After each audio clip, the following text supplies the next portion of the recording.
Hi all, good to see you. Thank you for clicking School Siraj.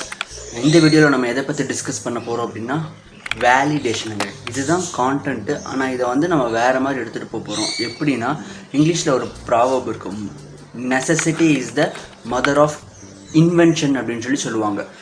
எந்த ஒரு கண்டுபிடிப்பாக இருந்தாலும் அதுக்கு வந்து ஒரு விஷயம் வந்து லைக் வந்து கண்டிப்பாக என்னவாக இருக்குன்னா பேக்ரவுண்டில் வந்து ஒரு தேவையாக இருக்குது. ஸோ அதுதான் வந்து நெசசிட்டி, தேவை. அது வந்து இன்வென்ஷனாக பண்ணுறாங்க. இது அப்படியே நம்ம மாற்ற போகிறோம். நம்ம வாழ்க்கையில் நிறைய விஷயங்கள் நமக்கு தேவையாக இருக்குது, ரைட்? நீடினஸ்ன்னு சொல்லுவாங்க, நீட்ஃபுல்னஸ், தேவையாக இருக்குது. அந்த தேவைக்கு ஒரு மதர் இருக்கும்ல, அப்போ எது அப்படின்னு சொல்லி யோசிச்சு பார்த்தா அதோட ரீசன் என்ன அப்படின்னா அதோட மதர் யாராக இருப்பாங்க அப்படின்னா அதர்ஸாக இருப்பாங்களாமா, அதாவது மற்றவங்களாக இருப்பாங்களாமா. நான் ஒரு மொபைல் வச்சுருக்கேன், வாட்ச் வச்சுருக்கேன், ட்ரெஸ் வச்சுருக்கேன், like the way how I carry things, இது எல்லாமே பார்த்தோம் அப்படின்னா யாருக்காக அப்படின்னு சொல்லி பார்த்தோன்னா மற்றவங்களுக்காக தான். இல்லை சிராஜ், நான் எனக்காக தான் சிராஜ் பண்ணுறேன் அப்படின்னாலுமே அது அன்கான்ஷியஸ்னஸாக அது எப்படி வந்து லைக் வந்து சப்கான்ஷியஸ் எப்படி வந்து லைக் உள்ளே இழுத்து போடும், ஸ்கோர் பண்ணும் அப்படின்னா அது மற்றவங்களுக்காக தான் ஸ்கோர் பண்ணும். இது ரொம்ப லைக் வந்து it's hard to digest and hard to reproduce. ஆனால் வந்து நல்லா யோசிச்சு பாருங்கள், நீங்கள் ஒரு விஷயம் பண்ணுறீங்க அப்படின்னாலே அது மற்றவங்களுக்காக தான் இருக்கும். அப்போது நான் எனக்காக தான் பண்ணுறேன் அப்படிங்கிறது எப்படி கண்டுபிடிக்கலாம் அப்படின்னா அதுக்கு ரீசன் வேணுங்க.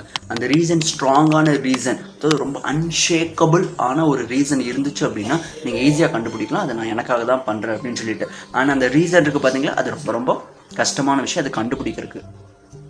நான் கோயம்புத்தூர், இந்த ஒப்பனக்கார ஸ்ட்ரீட்டில் வந்து லைக் போத்தீஸ் இருக்கும். அந்த போத்தீஸ்லேருந்து கொஞ்சம் ஒரு 100 மீட்டர்ஸ் முன்னாடி போனோம் அப்படின்னா ரொம்ப டிராஃபிக்கான ஏரியா. அது ஒரு சின்ன ஏரியா, ரொம்ப கசம்சன் பஸ்ஸு, வெஹிக்கிள்ஸு, காசு, ரொம்ப டிராஃபிக்காக இருக்கும், லைக் டவுன் ஹால். ஸோ அந்த இடத்துல ஒரு தாத்தா ஒருத்தர் இருப்பார். எத்தனை பேர் நீங்கள் இதை பார்த்துருப்பீங்கன்னு எனக்கு தெரியல. ஒரு தாத்தா நின்று லைக் ஒரு வயசான ஒரு 75 அந்த மாதிரி ரேஞ்சில் இருந்து என்ன பண்ணுவார்னா டிராஃபிக் சிக்னல்ஸை வந்து கண்ட்ரோல் பண்ணிகிட்டு இருப்பார். நான் உக்கடத்தில் அவரை பார்த்துருக்கேன், ஒப்பனக்கார ஸ்ட்ரீட்டில் பார்த்துருக்கேன். ஆக மொத்தம் அவரை நான் எங்கெல்லாம் பார்ப்பேன் அப்படின்னா எங்கே கூட்டம் அதிகமாக இருக்கோ அவர் அங்கெல்லாம் நான் பார்ப்பேன். ரொம்ப நாளாக ஒரு ஆசை அவர்கிட்ட போய் நான் பேசணும் அப்படின்னு சொல்லிட்டு. பட் எனக்கு அது வந்து லைக் அது அமையவே இல்லை. கரெக்டாக நான் வந்து வெனஸ்டே நான் திருப்பூர் போகும்போது லைக் சரி காந்திபுரத்துக்கு போகிறதுக்கு வெனஸ்டே தேர்ஸ்டே நான் அவிலா போகும்போது என்ன பண்ணுறேன் அப்படின்னா அவர்கிட்ட பேசியிருக்கான எனக்கு ஒரு சுச்சுவேஷன் கிடச்சிச்சு. நான் போய் அவிலாக்கு போகிறதுக்கு வந்து அந்த இன்பிட்வீனில் இறங்கி நான் இன்னொரு பஸ் ஏறணும். எனக்கு பஸ் அங்கே தான் வரும்னு சொல்லி தெரியும், ஆனால் எந்த பஸ்ஸுன்னு எனக்கு தெரில. ரொம்ப வருஷம் ஆச்சு லைக் பஸ்லலாம் போய். நான் அங்கே போய் அந்த பஸ் ஏறுறதுக்கு அவர்கிட்ட போய் நான் போய் கேட்குறேன். அவர் சொல்கிறாரு இந்த மாதிரி 11ஆம் நம்பர் பஸ் வரும்பா அப்படின்னு சொல்லி சொல்கிறாரு. என்ன பண்ணுறேன் அப்படின்னா அவர்கிட்ட அப்படியே லைட்டாக ஸ்லோவாக அப்படியே பேச்சு கொடுக்க ஆரம்பிக்கிறேன். நான் என்ன பண்ணுறீங்க, எங்கேருந்து வரீங்க, எவ்வளோ நாளாக இந்த வேலை பண்ணுறீங்க அப்படின்னு சொல்லிட்டு. அவர் இருக்கிற ஏரியாவுக்கும் அவர் இருக்கிற வீட்டுக்கும் சம்மந்தமே இல்லை. அவ்வளோ தூரத்துலேருந்து அவர் என்ன பண்ணுறாருன்னா இந்த வேலையை பண்ணுறாரு. இப்போ நான் அவர்கிட்ட கேட்ட விஷயம்னா, நீங்கள் அவ்வளோ தூரம் கனிவாக இங்கேயே இருக்குன்னு சொல்கிறீங்க, லைக் நீங்கள் வேலை பார்க்குற ஒப்பனக்கார ஸ்ட்ரீட் எங்கேயே இருக்குங்கிறீங்க, அங்கேருந்து இங்கே வரீங்களான்னு கேட்டதுக்கு இல்லைப்பா பள்ளிவாசல் இருக்குது, அந்த பள்ளிவாசலில் தான் நான் இருப்பேன், வாரத்துக்கு ஒரு நாள் மட்டும் நான் வந்து வீட்டுக்கு போவேன். ஓகே, அப்போ நீங்கள் இது பண்ணுறது நீங்கள் வேலையா, சம்பளம் கிடைக்குமா அப்படின்னா சம்பளமால எதுவும் கிடைக்காதுப்பா, மக்களாக பார்த்து ஏதாவது கொடுக்குறது தான்ப்பா அப்படின்னு சொல்லி சொன்னார். Okay fine. நான் கேட்டேன் நீங்கள் என்ன ஒரு 10-15 வருஷமாக இதை பண்ணுவீங்களா அப்படின்னு சொல்லி கேட்டதுக்கு அவர் சொன்னார் 25 வருஷமாக நான் இந்த வேலை பண்ணுறேன்ப்பா. அப்போ தான் அவரோட பேக் ஸ்டோரி அவர் ஓப்பன் பண்ணார். 10 வருஷம் போலீஸ்காரங்க என்னை கூட்டிகிட்டு போய் அடின்னு அடிப்பாங்கப்பா. லைக் வந்து 3 நாள் 4 நாள் வந்து சோறு தண்ணி இல்லாமல் என்னை அடிப்பாங்கப்பா. அதுக்கப்புறமும் நான் இந்த வேலை கண்டினியூவாக பண்ணிகிட்டே இருந்தேன். அதுக்கப்புறம் ஒரு வாட்டி அடிக்கும்போது மக்கள் கேட்க ஆரம்பிச்சிட்டாங்க, ஏன் அடிக்கிற, நீ அவன் வேலை அவன் கரெக்டாக தானே பண்ணுறான், உன் வேலையை அவன் சேர்த்து தானே பண்ணுறான் அப்படின்னு சொல்லி கேட்க ஆரம்பிச்சிட்டாங்கப்பா. அதனால ஒரு லாஸ்ட் ஒரு 15 இயர்ஸாக என்ன ஆக ஆரம்பிச்சிருச்சுன்னா ரொம்ப செல்வாக்காக இருக்கேன்ப்பா அப்படின்னு சொல்லி சொன்னார். அப்போ சாப்பாட்டுக்கு என்னங்க பண்ணுவீங்க, வாரத்துக்கு ஒரு வாட்டி தான் வீட்டுக்கு போவீங்க அப்படின்னா இந்த லைன் ஃபுல்லாக ஒப்பனக்கார ஸ்ட்ரீட் உக்கடம் வரைக்கும் எங்கே போய் நான் சாப்பிட்டாலும் எனக்கு ஃப்ரீப்பா, எல்லோரும் என்னை கூப்பிடுவாங்க, வாங்க போய் சாப்பிடலாம் அப்படின்னு சொல்லிட்டு எல்லா சின்ன ஹோட்டல்லேருந்து பெரிய ஹோட்டல்லேருந்து எல்லா ஹோட்டல்லையும் என்னை கூப்பிடுவாங்கப்பா அப்படின்னு சொல்லி அவர் சொல்கிறாரு. இங்கே வந்து இவர் ஒரு நீடு கரெக்டாக, இவர் ஒரு விஷயத்த ஒரு தேவைக்காக தான் பண்ணுறாரு. ஆனால் இது தேவையோடைய லைக் மதர் வந்து அடுத்தவங்களா அப்படின்னு சொல்லி கேட்டால் கிடையாது.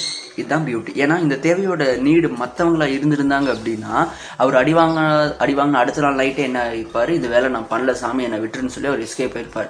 அவர் அடிவாங்கி அவர் பண்ணியிருக்காரு அப்படின்னா அவரோட ரீசன் வந்து ரொம்ப ஸ்ட்ராங்காக இருந்திருக்கு. ஏதோ பேக் அவர் என்ன பண்ணியிருக்கு அப்படின்னா அவரை புஷ் பண்ணி எடுத்துகிட்டு போயிட்டே இருந்திருக்கு. ஸோ நம்ம ரொம்ப முக்கியமாக என்ன தெரிஞ்சுக்கலாம் அப்படின்னா 10 வருஷம் நான் அடிவாங்க அப்படின்னா அதுக்கப்புறம் சாகிற விட எனக்கு சோறு ஃப்ரீயாக கிடைக்கும்னு அவர் நினச்சாரா?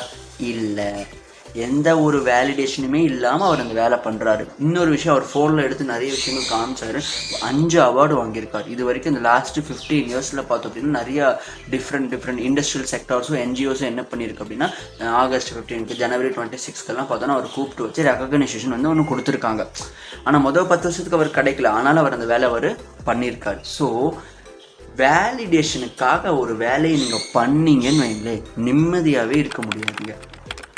உங்களுக்காக நீங்கள் ஒரு வேலை பண்ணீங்கன்னு வைங்களேன், ரொம்ப சந்தோஷமாக ரொம்ப நிம்மதியாக சாகிற வரைக்கும் இருக்கலாம். ஆனால் வேறு வழியே கிடையாது. நம்ம லைஃப்பில் மூவ் ஆன் ஆகிறது எல்லாமே வேலிடேஷனுக்காக தான். இந்த ஷர்ட் போட்டிருக்கேன், லைக் நான் வேறு ஷர்ட் கூட போட்டிருக்கலாம், ஆனால் ஏன் இந்த ஷர்ட் போட்டேன்? வேலிடேஷன். இதில் பேக் ஸ்டோரியில் ஒரு வேலிடேஷன் இருக்குது. ஸோ லைக் நம்ம பண்ணுற ஹேர் கட்டில் இருந்து, நம்ம பேசுகிற, நம்ம பழகிறதுல, நம்மளோட இன்ட்ரெஸ்ட்டு, நம்மளோட கோல்ஸ், நம்ம என்ன கோல்ஸாக நம்ம வச்சுருக்கோம் அப்படிங்கிறது கூடயே பார்த்தோன்னா லைக் வந்து மற்றவங்களோட வேலிடேஷனுக்காக தான். ஸ்கூலில் போய் பேசும்போது ஒரு சில விஷயங்கள் நிறைய பேர் டாக்டர்னு சொல்லும்போது எனக்கு பச்சையாக தெரியும், டே நீ டாக்டர் ஏன்டா ஆகிற அப்படின்னு கேட்டால் எனக்கு சின்ன வயசுலேருந்தே பிடிக்குங்க அப்படின்னு தான் சொல்லுவாங்க. அந்த குழந்தைங்களுக்கு என்ன ஒரு விஷயம் தெரியலனா, சின்ன வயசுலேயே உள்ளே போட்டுட்டாங்க அப்படிங்கிற விஷயம் அந்த குழந்தைக்கு தெரியல. ஸோ அந்த குழந்தை அந்த விஷயம் பண்ணாலுமே எதுக்காக தான்? மற்றவங்களுக்காக தான். நான் ஒரு ஃபோன் வாங்குற யாருக்காக? மற்றவங்களுக்காக தான். நான் எது வாங்கினாலுமே, பைக் வாங்கினாலுமே சரி, நான் வாழ்க்கை வாழ்கிற எல்லாமே அடுத்தவங்களுக்காக தாங்க.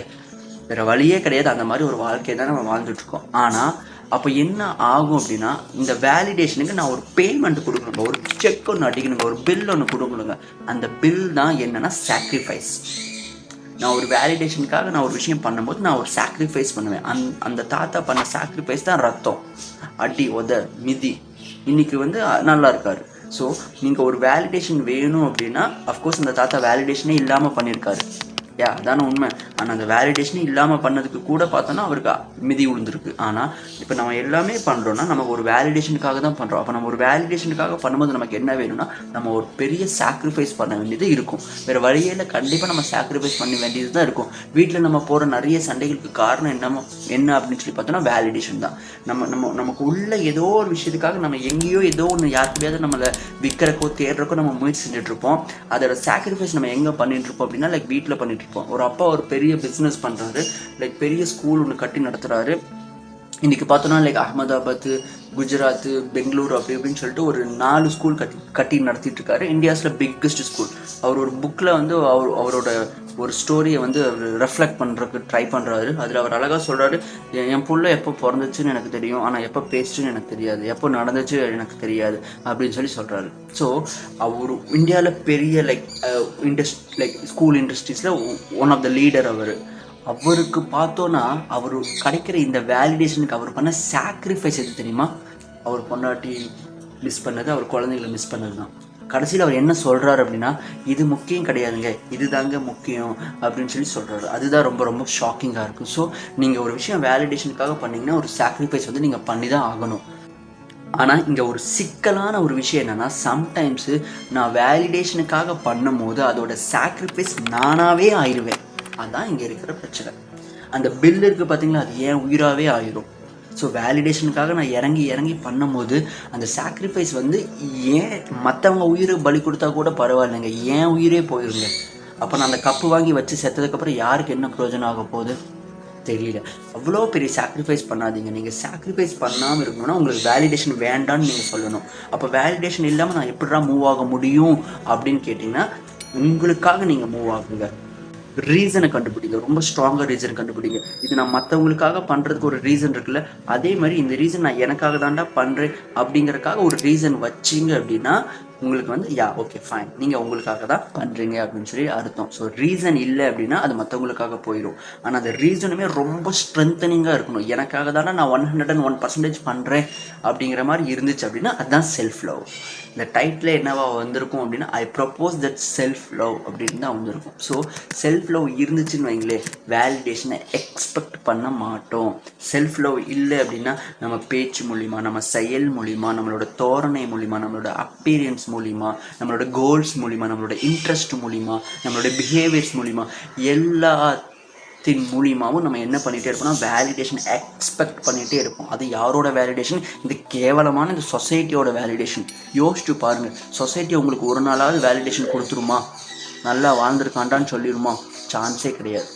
யாரை சொல்லுனா அவன் வாழ்க்கை அவன் செல்ஃப் லவோட நிம்மதியாக இருந்தானோ அவனை மட்டும்தான் கடைசியில் சொல்லுமே தவிர வேலிடேஷனுக்காக பண்ணுறவனை ஒரு நாளும் ஏற்றுக்காது. So self love. நீங்கள் அழகாக இருக்கீங்கன்னு நினைங்க, நீங்கள் பண்ணுற செயல் அழகாக இருக்குன்னு நினைங்க, நீங்கள் எல்லாமே கேரி பண்ணுறது எல்லாமே அழகாக இருக்குன்னு பண்ணுங்கள். உங்களோட அழகுக்காக பண்ணுங்கள். மற்றவங்க அதை பாராட்டினாலுமே பிரச்சனை இல்லை, நமக்காக தானே பண்ண போகிறோம், அவ்வளோதான். So end of the session ரொம்ப முக்கியமான விஷயம், மற்றவங்களுடைய வேலிடேஷனுக்காக, மற்றவங்க கை தட்டுறதுக்காக, மற்றவங்க என்னை சேர்த்திக்கணும், அந்த கூட்டத்தில் வச்சுக்கணும், என் பேச்சை கேட்கணும், இல்லைன்னா அவன் பேச்சை நான் கேட்கணும், அதுக்காக நான் அந்த கூட்டத்தில் இருக்கணும் அப்படிங்கிற விஷயந்தான் வேலிடேஷன். அதை உடச்சிட்டு உங்களுக்காக பண்ணுறதுக்கு ட்ரை பண்ணுங்கள். உங்களுக்காக பண்ணும்போது நீங்கள் ரீசன் ஒன்று கண்டுபிடிக்கணும். ஓகே, இதுக்காக தான் நான் இந்த ஃபோனை வாங்குறேன், இதுக்காக தான் நான் இந்த ஆக்டிவிட்டி நான் பண்ணுறேன், இதுக்காக தான் இந்த கோலை நான் பர்சீவ் பண்ணுற ட்ரை பண்ணுறேன் அப்படிங்கிற மாதிரி ஒரு ரீசன் ஒன்று இருந்துச்சு அப்படின்னா சாக்ரிஃபைஸ் அந்த இடத்துல இருக்காது. ரீசனே இல்லைன்னா சாக்ரிஃபைஸ் இருக்கும். சம்டைம்ஸ் என்ன ஆகும் அப்படின்னா அந்த வலி வேதனை தான் சாக்ரிஃபைஸ். அந்த சாக்ரிஃபைஸ் வந்து உங்களை விட பெருசாக இருக்கும். நீங்களே அதை வந்து உங்களை நீங்களே வந்து ஸ்கேப் கோட் பண்ணுற மாதிரி இருக்கும். ஸோ அவ்வளோ பெரிய சாக்ரிஃபைஸ் எல்லாம் இங்கே வாழ்க்கையில் வேண்டியதே கிடையாது அந்த கேவலமான வேலிடேஷனுக்காக. ஆனாலும் அந்த வேலிடேஷன் உங்களுக்கு கிடைக்காது. So thank you so much for being here. Love you all. see you in the coming video.